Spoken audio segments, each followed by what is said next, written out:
രാഹുൽ ഗാന്ധിയുടെ സ്ഥാനാർത്ഥിത്വത്തിൽ തീരുമാനം വൈകരുതെന്ന് ലീഗ് നേതൃത്വം. എന്തു തീരുമാനമായാലും വേഗം പ്രഖ്യാപിക്കണമെന്ന് പി കെ കുഞ്ഞാലിക്കുട്ടി ഹൈക്കമാൻഡിനോടും ഇക്കാര്യം ആവശ്യപ്പെട്ടിട്ടുണ്ടെന്നും ലീഗ് നേതൃത്വം. പാണക്കാട് ചേർന്ന ലീഗിന്റെ അടിയന്തര നേതൃയോഗം സമാപിച്ചു.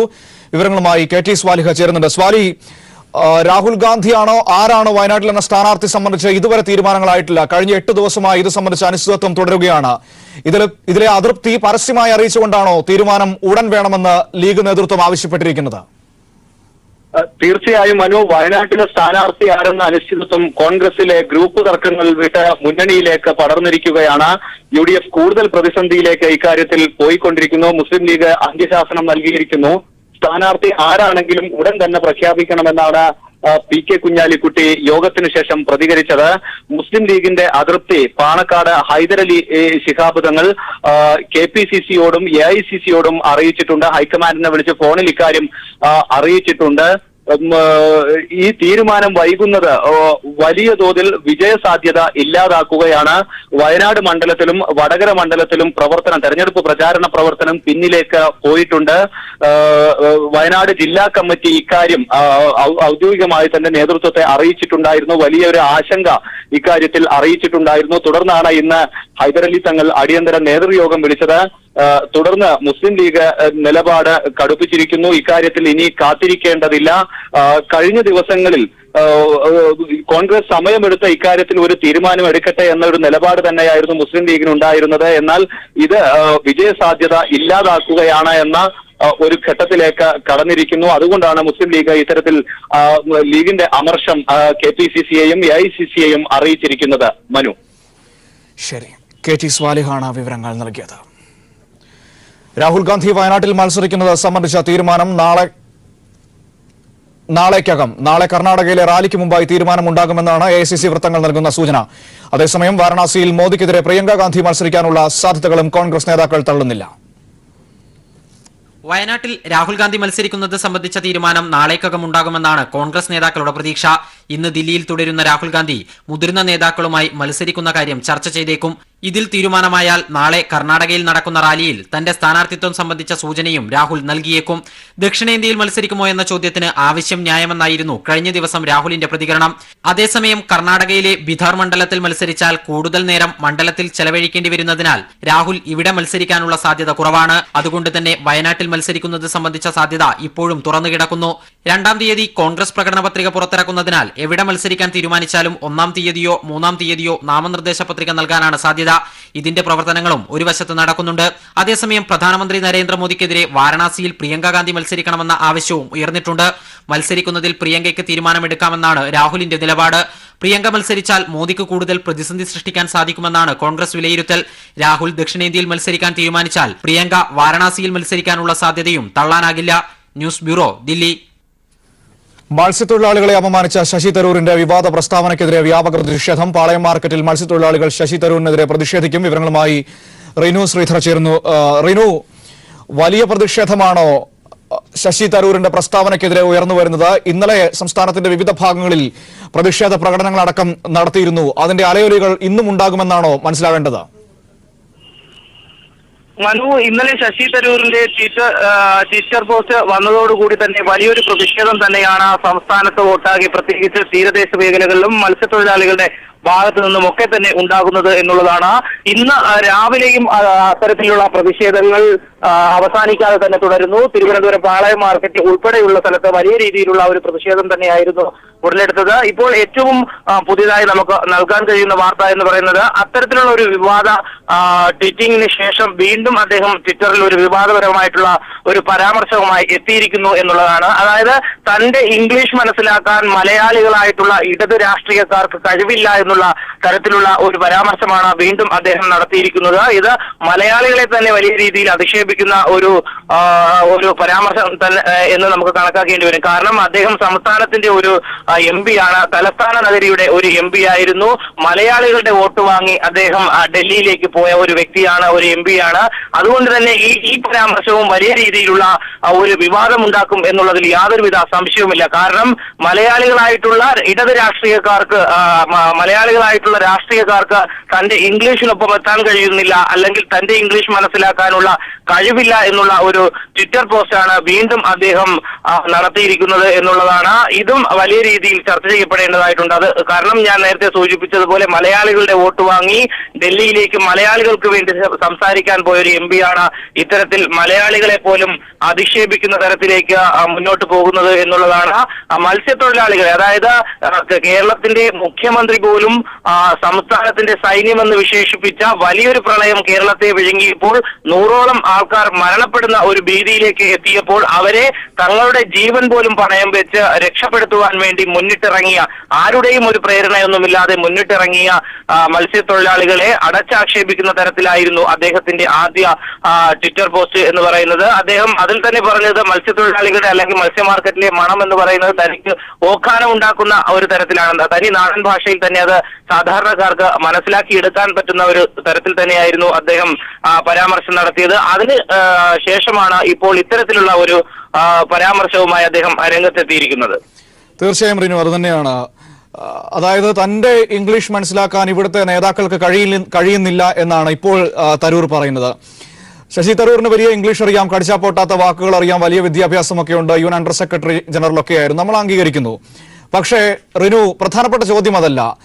എത്ര വിദ്യാഭ്യാസവും എത്ര അറിവും ഉണ്ടായിട്ടും പ്രതിപക്ഷ ബഹുമാനം പോലും നൽകാൻ കഴിയാതെ ഒരു വലിയ പ്രളയത്തിൽ ഒരു ജനതയുടെ കൈത്താങ്ങായവരെ അപമാനിക്കുന്ന രീതിയിൽ സംസാരിക്കുമ്പോഴും അതിനെ ചോദ്യം ചെയ്യുന്നവരെ അപമാനിച്ച് സംസാരിക്കുകയും ഒക്കെ ചെയ്യുമ്പോൾ പ്രധാനമായും നമ്മൾ ഉന്നയിക്കുന്ന സംശയം ഇതാണ്: എത്ര വലിയ വിദ്യാഭ്യാസം ഉണ്ടായിട്ടും കാര്യമുണ്ടോ? ആദ്യം വേണ്ടത് മനുഷ്യരോട് അല്ലെങ്കിൽ തന്റെ ചുറ്റുമുള്ളവരോട് എങ്ങനെ പെരുമാറണം എന്നതല്ലേ?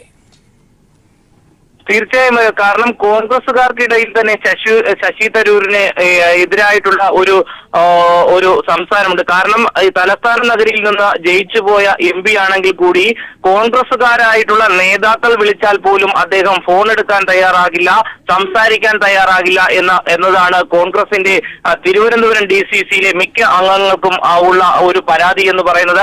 അത്തരത്തിൽ കോൺഗ്രസ് നേതാക്കളെ തന്നെ വിജയിപ്പിച്ച് അയക്കുവാൻ വേണ്ടി പരിശ്രമിച്ച കോൺഗ്രസ് നേതാക്കളുടെ ഫോൺ പോലും എടുക്കാൻ തയ്യാറാകാത്ത ഒരു MP സാധാരണക്കാരന്റെ വിയർപ്പിന്റെ മണവും അല്ലെങ്കിൽ സാധാരണക്കാരന്റെ തൊഴിലിടത്തിന്റെ മണവും ഇഷ്ടപ്പെടുന്നില്ല എന്ന് പറയുന്നതിൽ യാതൊരു സംശയമില്ല. അത്തരത്തിൽ ഒരു ഭ്രാന്തമായ വികാര ചിന്തയോട് കൂടിയാണ് അദ്ദേഹത്തിന്റെ ഒരു നിലപാട് എന്ന് പറയുന്നത്. അതിനെതിരെയാണ് ഒരു പ്രതിഷേധം ഉയർന്നു വരുന്നത്.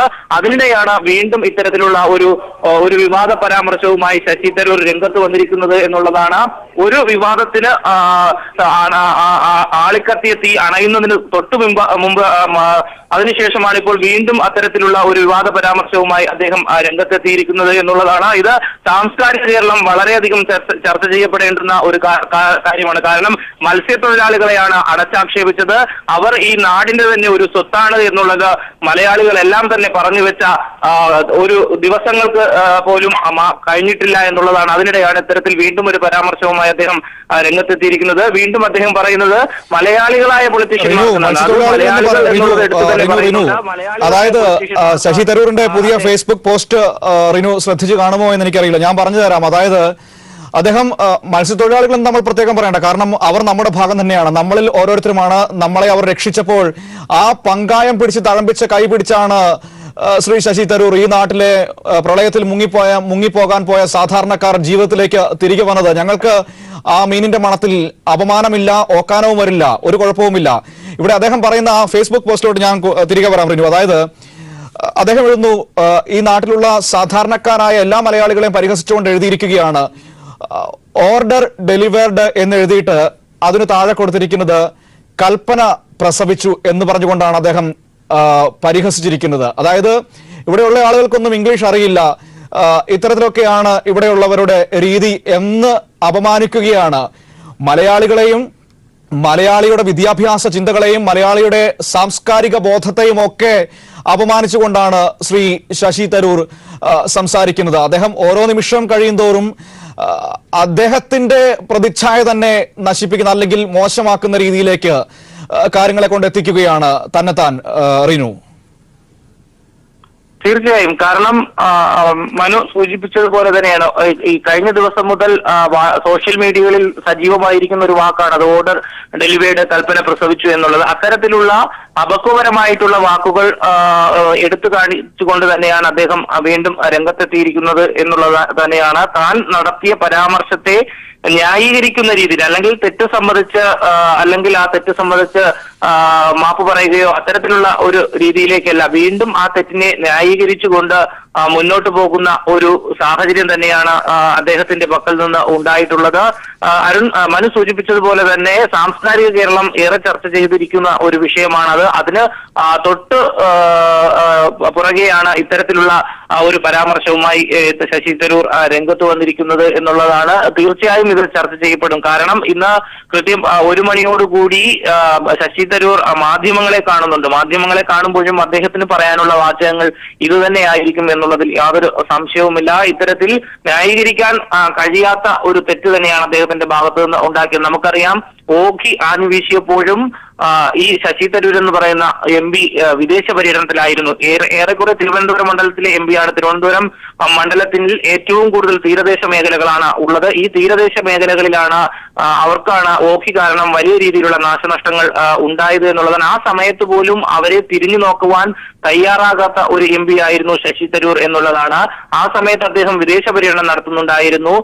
ഇടത് ചിന്തകന്മാരും സാംസ്കാരിക നായകന്മാരും പറയുന്നത് അദ്ദേഹം ഒരു വിദേശിയായി തന്നെ അദ്ദേഹത്തെ കണക്കാക്കണം. കാരണം 365 ദിവസം ഒരു വർഷമുണ്ടെങ്കിൽ അദ്ദേഹം 360 ദിവസവും മിക്കപ്പോഴും വിദേശത്തായിരിക്കും എന്നുള്ളതാണ്. എന്നിട്ട് ഒരു 1-2 ദിവസം നാട്ടിലേക്ക് വന്ന് അല്ലെങ്കിൽ തന്റെ മണ്ഡലത്തിലേക്ക് വന്ന് ഫോട്ടോ എടുത്ത് മടങ്ങുന്ന ഒരു MP ആയിട്ട് മാത്രമാണ് സാധാരണ ജനങ്ങൾ കണക്കാക്കുന്നത്. അതുകൊണ്ട് തന്നെ ശശി തരൂരിനെ ഒരു MP ആയിട്ട് പോലും കണക്കാക്കാൻ കഴിയുന്നില്ല എന്നുള്ള ഒരു പ്രതികരണമാണ് മത്സ്യത്തൊഴിലാളികളുടെ ഭാഗത്തു നിന്ന് പോലും കഴിഞ്ഞ ദിവസങ്ങളിൽ ഉയർന്നു വന്നത്.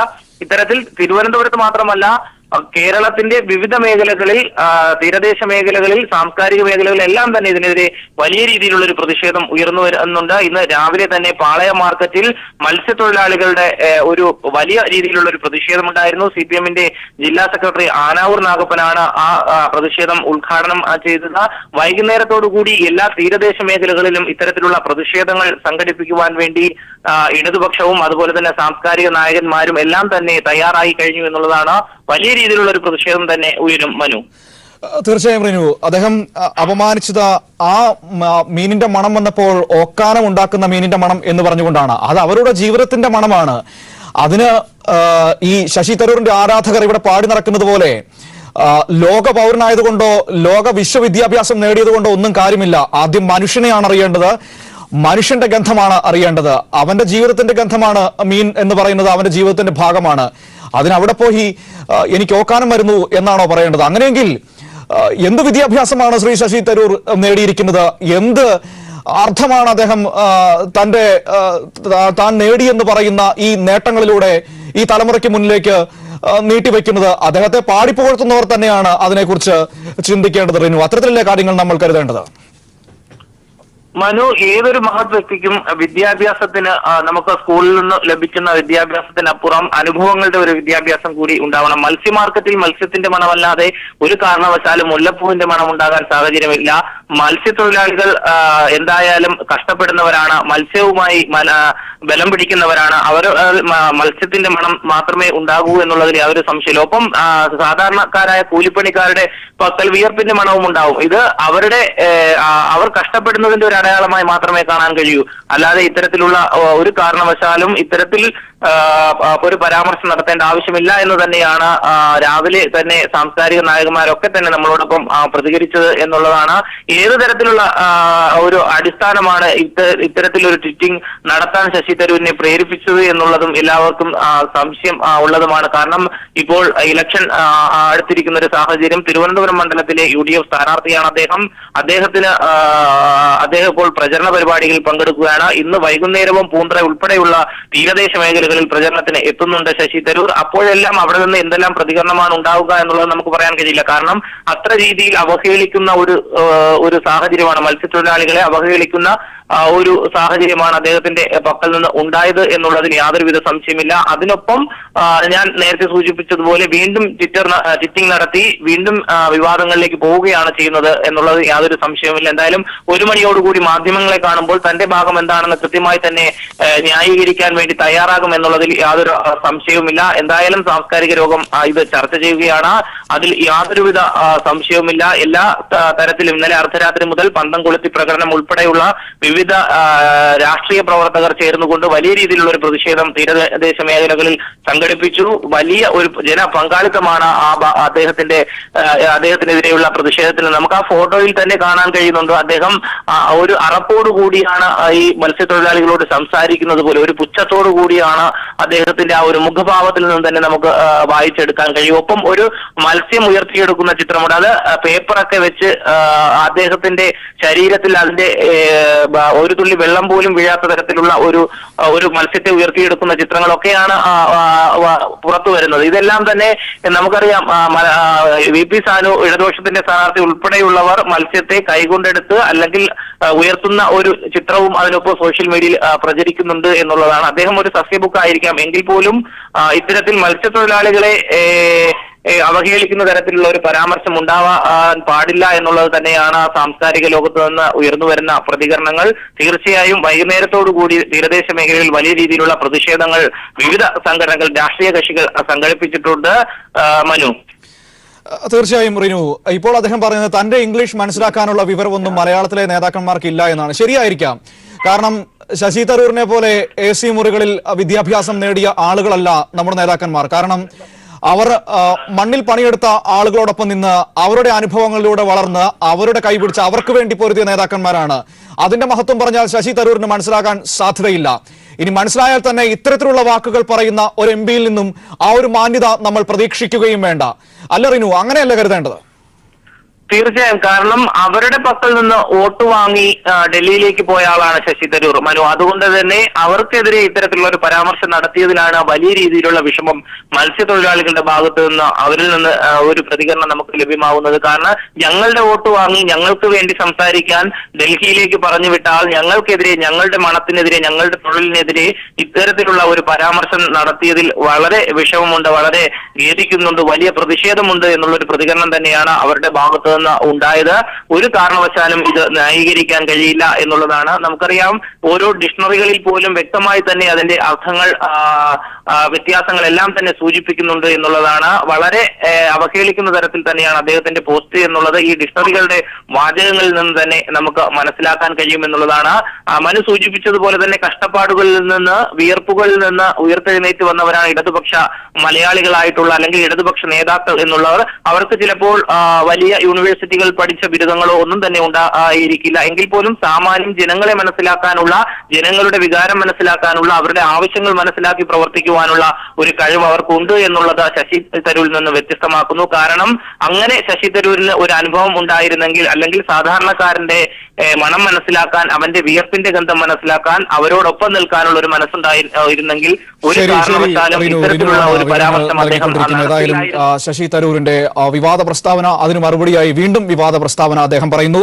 തന്റെ ഇംഗ്ലീഷ് മനസ്സിലാക്കാൻ മലയാളത്തിലെ നേതാക്കന്മാർക്ക് കഴിയുന്നില്ല എന്ന പ്രസ്താവന, അതായത് മറ്റു നേതാക്കളെയൊക്കെ, അവരെയൊക്കെ താഴ്ത്തിക്കെട്ടിക്കൊണ്ട് അല്ലെങ്കിൽ അവരുടെ വിദ്യാഭ്യാസത്തെ ചോദ്യം ചെയ്തുകൊണ്ട്, അപമാനിച്ചുകൊണ്ടുള്ള രീതിയിലാണ് ശശി തരൂരിന്റെ ഭാഗത്തു നിന്ന് മറുപടി വന്നിരിക്കുന്നത്. ഒരു ജനത പ്രളയത്തിലേക്ക് താഴ്ന്നുപോയപ്പോൾ അവരെ കൈനീട്ടി ജീവിതത്തിലേക്ക് തിരികെ കൊണ്ടുവന്ന ഒരു വലിയ സമൂഹത്തെയാണ് ശശി തരൂർ ചോദ്യം ചെയ്തിരിക്കുന്നത്, അപമാനിച്ചിരിക്കുന്നത്.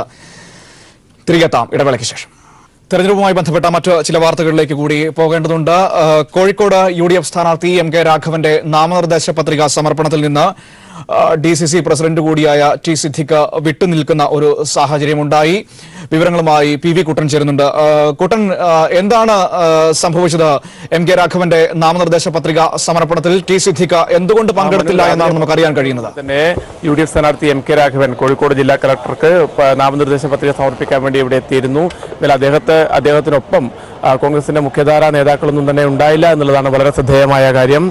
DCC പ്രസിഡന്റ് T സിദ്ദിഖ് അദ്ദേഹത്തിന്റെ കൂടെ എത്തിയിരുന്നില്ല. സ്വാഭാവികമായും കോഴിക്കോട് ജില്ലയിലെ കോഴിക്കോട് മണ്ഡലത്തിലെ UDF സ്ഥാനാർത്ഥി നോമിനേഷൻ നൽകുമ്പോൾ ഇവിടുത്തെ DCC പ്രസിഡന്റ് അദ്ദേഹത്തിന്റെ കൂടെ ഉണ്ടാകും എന്നുള്ളത് തന്നെയായിരുന്നു പ്രതീക്ഷ. സ്വാഭാവികമായും ഒരു അത്തരമൊരു പ്രൊസീജിയറിന്റെ ഭാഗമായി TCCക്ക് ഉണ്ടാകേണ്ടതാണ്. എന്നാൽ അദ്ദേഹം ഈ നാമനിർദ്ദേശ പത്രിക സമർപ്പണ ചടങ്ങിൽ നിന്നും വിട്ടുനിന്നു. വയനാട്ടിൽ ഒരു കൺവെൻഷനിൽ പങ്കെടുക്കേണ്ടതുകൊണ്ടാണ് അദ്ദേഹം വിട്ടുനിന്നാണ് ഔദ്യോഗികമായ ഭാഷ്യം. എന്നാൽ സ്ഥാനാർത്ഥി നിർണ്ണയവുമായി ബന്ധപ്പെട്ട് TCCക്ക് വലിയ അതൃപ്തിയുണ്ട് എന്നാണ് ഇപ്പോൾ നമുക്ക് അറിയാൻ വേണ്ടി സാധിക്കുന്നത്. അതിന്റെ പ്രതിഫലനം എന്നോണമാണ് ഈ നാമനിർദ്ദേശ പത്രിക സമർപ്പണ ചടങ്ങിൽ നിന്നും TCCക്ക് വിട്ടുനിന്നതെന്നാണ് കോൺഗ്രസ് നേതാക്കളിൽ നിന്ന് തന്നെ നമുക്ക് ലഭ്യമാകുന്ന വിവരം. അതുപോലെ തന്നെ ജില്ലയിലെ മറ്റ് KPCC ഭാരവാഹികൾ സുരേഷ് ബാബു ഒഴികെ PM സുരേഷ് ബാബു ഒഴികെയുള്ള ഒരു നേതാക്കളും ഇവിടെ ഈ നോമിനേഷൻ സമർപ്പിക്കൽ ചടങ്ങിൽ എത്തിയില്ല എന്നുള്ളതും ശ്രദ്ധേയമാണ്. KP അനിൽകുമാർ, അതുപോലെ തന്നെ N സുബ്രഹ്മണ്യൻ ഉൾപ്പെടെയുള്ള കോൺഗ്രസിന്റെ പ്രധാനപ്പെട്ട നേതാക്കൾ കോഴിക്കോട് ജില്ലയിലുണ്ട്. ഇവരാരും തന്നെ MK രാഘവന്റെ കൂടെ പത്രികാ സമർപ്പണ ചടങ്ങിൽ എത്തിയിരുന്നില്ല. വളരെ പ്രാദേശികപരമായ നേതാക്കൾ മാത്രമാണ് അദ്ദേഹത്തിന്റെ കൂടെ എത്തിയിരുന്നത്. മനു കുട്ടൻ, അതായത് ഉമ്മൻചാണ്ടിയുടെ ഒറ്റ പിടിവാശിയുടെ പേരിൽ വയനാട്ടിൽ പരിഗണനയ്ക്ക് വന്ന പേരാണ് T സിദ്ദിഖിന്റേത്. എന്നാൽ രാഹുൽ ഗാന്ധി വയനാട്ടിലേക്ക് വരുന്നു എന്ന അഭ്യൂഹം വന്നതോടുകൂടി സിദ്ദിഖിന് പ്രചരണത്തിലടക്കം പിന്മാറി നിൽക്കേണ്ട ഒരു സാഹചര്യമുണ്ടായി. ഈ വയനാട്ടിലെ ഈ അസ്വസ്ഥത മറ്റ് മണ്ഡലങ്ങളിലേക്ക് കൂടി പടരുന്നു. കോൺഗ്രസിന്റെ ഗ്രൂപ്പ് പോര് അത് ഈ ഇലക്ഷൻ സമയത്ത് കൂടുതൽ ശക്തമാകുന്ന നിലയിലേക്ക് കാര്യങ്ങൾ പോകുന്നു എന്നാണോ ഈ നാമനിർദ്ദേശ പത്രിക സമർപ്പണ വേളയിൽ പോലും മനസ്സിലാക്കേണ്ടത്? നമുക്ക് അങ്ങനെ തന്നെ വ്യാഖ്യാനിക്കേണ്ടി വരും. കാരണം വയനാട്ട് സീറ്റ് ഉമ്മൻചാണ്ടി നേരിട്ട് ഹൈക്കമാൻഡിൽ സമ്മർദ്ദം ചെലുത്തിക്കൊണ്ടാണ് ടി സിദ്ദിഖ് അദ്ദേഹത്തിന് വളരെ വിശ്വസ്തനായ അനുയായിയായ ടി സിദ്ദിഖിന് വാങ്ങിക്കൊടുത്തത്. എന്നാൽ അവിടെ അദ്ദേഹം ടി സിദ്ദിഖ് പ്രചരണം ആരംഭിച്ച അതിന്റെ തൊട്ടടുത്ത ദിവസം തന്നെ അദ്ദേഹത്തിന്റെ പ്രചരണത്തിൽ നിന്നും സ്ഥാനാർത്ഥിത്വത്തിൽ നിന്നും പിൻവലിപ്പിക്കുകയും രാഹുൽ ഗാന്ധി വരുമെന്ന പ്രചാരണം ശക്തമായി കൊണ്ടുവരികയും ചെയ്തു. സംസ്ഥാനത്തെ കോൺഗ്രസ് നേതാക്കൾ തന്നെയാണ് ഇത്തരമൊരു പ്രചാരണം ഏറ്റെടുത്തതും. എന്നാൽ ഇത് സംബന്ധിച്ച ഒരു തീരുമാനവും ഇതുവരെ ആയിട്ടില്ല. വലിയ അതൃപ്തി മലബാറിലെ കോൺഗ്രസ് പ്രവർത്തകർക്കിടയിൽ ഈ ഒരു കാര്യം കൊണ്ട് തന്നെ ഉണ്ട്. ഇതുവരെയായും വയനാട്ടിൽ സ്ഥാനാർത്ഥി നിർണ്ണയം പൂർത്തിയായിട്ടില്ല. അതുപോലെ തന്നെ നോമിനേഷൻ സമർപ്പിക്കാൻ ഇനിയൊരു 2-3 ദിവസം മാത്രമാണ് ബാക്കിയുള്ളത്. ഈ ഒരു ഘട്ടത്തിൽ പ്രചരണം പോലും നടത്താതെ ഏകപക്ഷീയമായ രീതിയിൽ LDFന്റെ പ്രചരണം മാത്രമാണ് വയനാട് നടക്കുന്നത്. അതിൽ വലിയ അതൃപ്തി പൊതുവിലുണ്ട്. അതുപോലെ തന്നെ സ്ഥാനാർത്ഥിത്വം ലഭിക്കാത്തതിൽ ടി സിദ്ദിഖിനും വലിയ പരാതിയും പരിഭവമുണ്ട്. അതുകൊണ്ട് തന്നെയാണ് അദ്ദേഹം തന്റെ ഗ്രൂപ്പുകാരൻ കൂടിയായ MK രാഘവന്റെ ഉൾപ്പെടെ നോമിനേഷൻ നൽകുന്ന ചടങ്ങിൽ നിന്നും വിട്ടുനിന്നതെന്നാണ് നമുക്കിപ്പോൾ ലഭ്യമാകുന്ന സൂചന. അതിന് പറഞ്ഞിരിക്കുന്ന ഔദ്യോഗികമായ കാരണം, ഔപചാരികമായ കാരണം എന്നുള്ളത് വയനാട്ടിൽ അദ്ദേഹത്തിന് ഒരു പരിപാടിയിൽ പങ്കെടുക്കാനുണ്ട് എന്നുള്ളതാണ്. പക്ഷെ അതല്ല, ഇത്തരത്തിൽ കോൺഗ്രസിനകത്ത് വലിയ തർക്കങ്ങൾ ഇപ്പോഴും നടന്നുകൊണ്ടിരിക്കുകയാണ്. ഈ ഒരു വയനാട്ടിലെ സ്ഥാനാർത്ഥിത്വവുമായി ബന്ധപ്പെട്ടും മറ്റ് കോൺഗ്രസിലെ ഗ്രൂപ്പ് തർക്കത്തിൽ ഉപരിയായി കോൺഗ്രസിനകത്ത് ഗ്രൂപ്പുകൾക്കുള്ളിൽ തന്നെ വലിയ പ്രശ്നങ്ങൾ നടക്കുകയാണ് എന്നുള്ളതിൻ്റെ ഒരു പ്രത്യക്ഷ ഉദാഹരണമാണ് ഇന്നത്തെ സിദ്ദിഖിന്റെ ഈ മാറി നിൽക്കൽ എന്നാണ് പൊതുവിൽ വിലയിരുത്തപ്പെടുന്നത്.